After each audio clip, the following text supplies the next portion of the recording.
everybody. So I know it's been a while and I wanted to get on here and just have a little chit chat with you all, kind of update you on everything and just kind of talk to you about how I've been feeling and what's been going on. I want to do this raw and uncut, so I'm going to try to edit this video as less as possible because I want you all to understand. I want to reach someone, because I know everyone's situation is different. However, I feel like somebody out there can relate and is probably going through the same thing that I'm going through. A lot of you all know that I lost my daughter, Raylan, and I have my beautiful son, Shaquille Jr, and he's literally my world, and so is Raylan. She lived a total of 5 days, and we basically had to make a decision because she didn't grow her brain while she was inside of my womb. A lot of the time that we were at the hospital, I was questioning, like, why would something like this happen? How could the doctors have not seen this? But it was one of the scenarios.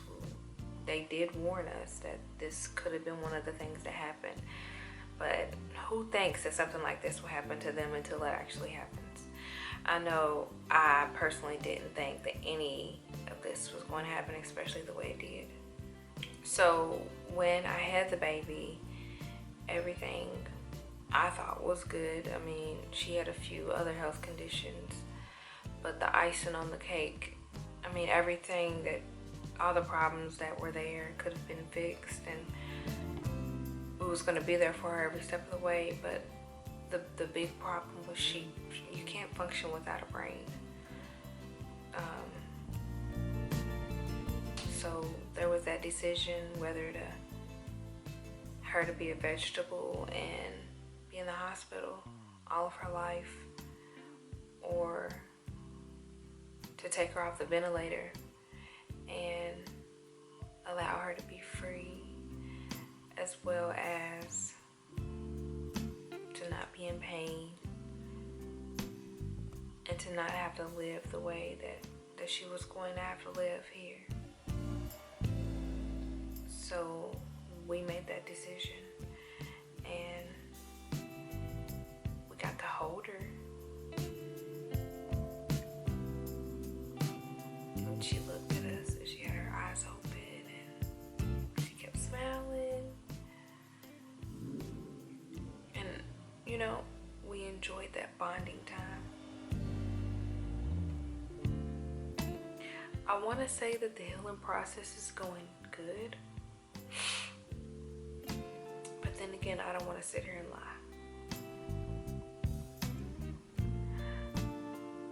When everything was going on, I was numb. I was completely numb. I blocked everything out. When we was talking to the doctors, everything, I was completely numb. It's like I was preparing myself for the worst, but I wasn't ready. Going to the funeral home, signing paperwork, picking out cemeteries. No mother should have to do that. I feel like I'm getting my feeling back, and I'm trying to adjust back to the life that I was living before I got pregnant with her. I'm trying to adjust to being with just Fatty. Even though I'm a mom of 2, it doesn't.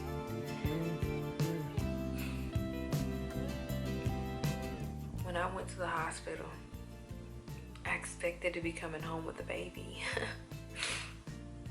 But it didn't work that way.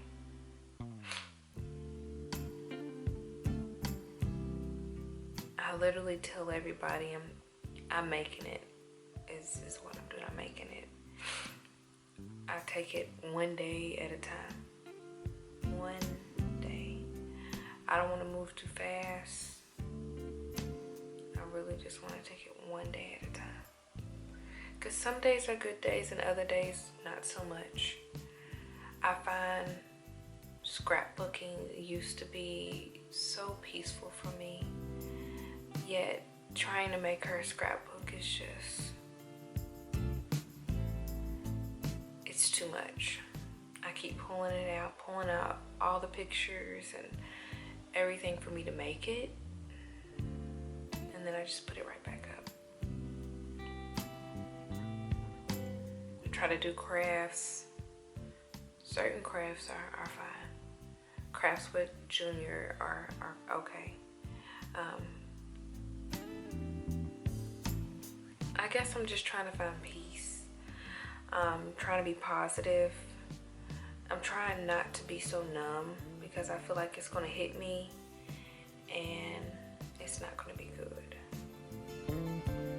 There's a lot of people that have been here for me, and I've pushed a few people away, I'm not gonna lie. And then other people try to sympathize. After everything happened, I was surrounded by family constantly, and my mom stayed over here with me for weeks, and we continued to have family gatherings so that I wouldn't be sitting in the house. And it made the pain, it made it go away while I was enjoying time with my family. But the worst of them all was the day we had a family cookout. Just sitting back, watching all of my family and Junior interact with everybody and play outside, and the dog running Tyson, and I just kept thinking of what could have been. And I know that's a bad thing to think, because I shouldn't think that way. But I know there's another mom out there that does.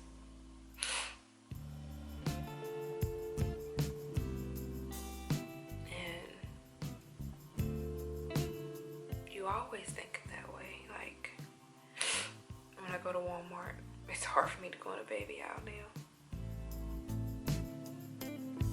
It's so hard.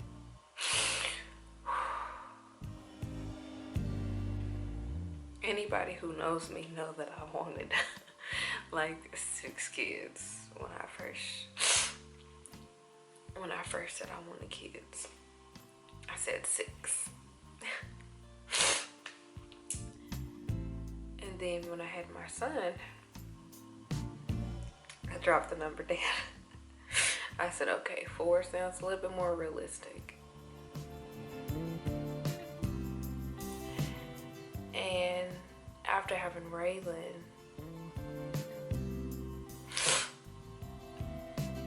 I know I want more kids. My rainbow baby. Whether or not I want to go through what I went through with Raylan, mentally and emotionally, I don't know if I can do that again.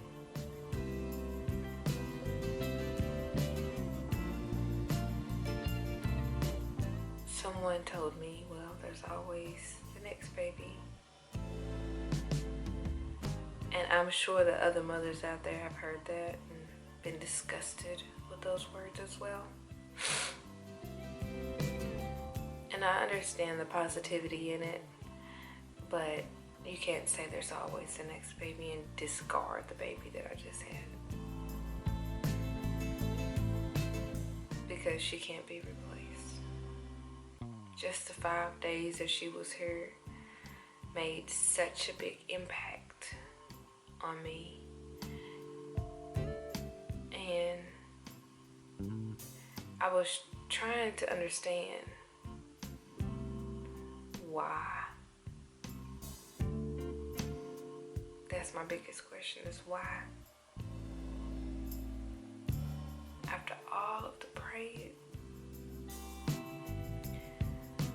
all of the hoping and being optimistic. Why? And that's one question I'll never have the answer to. Never. But I do know that when we held her,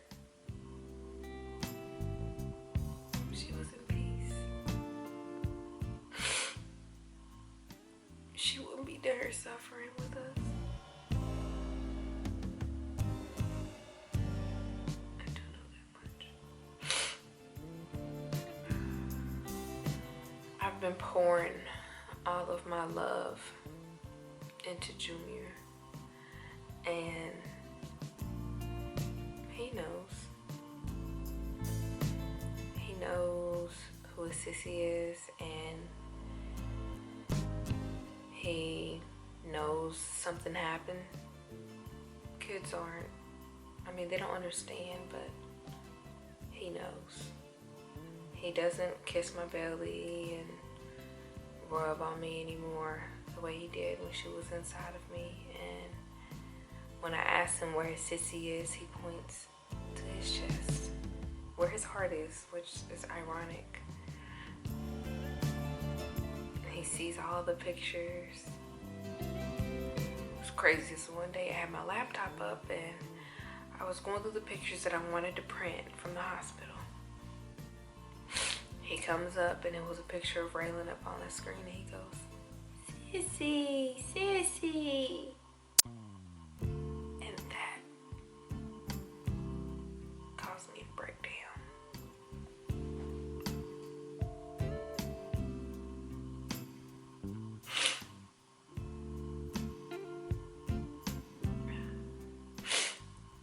But I'm just happy that he remembers. And that's going to be the goal. I'm going to continue to show him pictures and mementos and everything that I can to keep her alive, at least in spirit. And I wanted to say that this gets easier over time, but I don't know. I've watched other people's videos and they say it doesn't. But I have to remain positive, keep her spirit alive, and just try to do good with what I have. It's hard to put a smile on my face and to be happy through everything. It's hard to get motivated and to get out of bed and to do things that I would normally do. I love taking my son to the park and doing crafts, and I love my house to be clean, and I love to cook every day. Like, those are things that I usually do, and now it just takes a little bit more for me to get motivated to do those things. Trying to get back to myself, trying to bring myself back and not be in the numb state, as hard as it may be. I've seen a few moms that have lost their baby right after me. 2 that gave birth, and then there was 1 that miscarried. And crazy thing is, this stuff happens every day, but you'd never think it would happen to you. And I never thought it would happen to me. So that was definitely an eye-opener. And I can relate to those moms and fathers and grandparents or whoever, you know, is going through it. I can wholeheartedly relate. I'm just fortunate that I was able to see her and touch her and change her diaper, and I got to wipe her little eyes when they had to clean them, and I was very active while she was at the hospital. I wanted to be hands-on, and I got to hold her, and I'm just fortunate for that time because some moms don't get that. Some fathers don't get that. So I'm very fortunate for that. And I'm so thankful for all of my YouTube subscribers, Facebook friends, my family, my close friends, the heart team of my mom's job. Like, it's crazy. I'm so thankful for everyone. Their prayers, their condolences, everyone that came and supported us.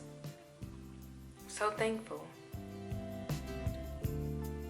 Words literally could not explain how much it meant for you all to have been here, prayed during one of the toughest times of my life. So thank you.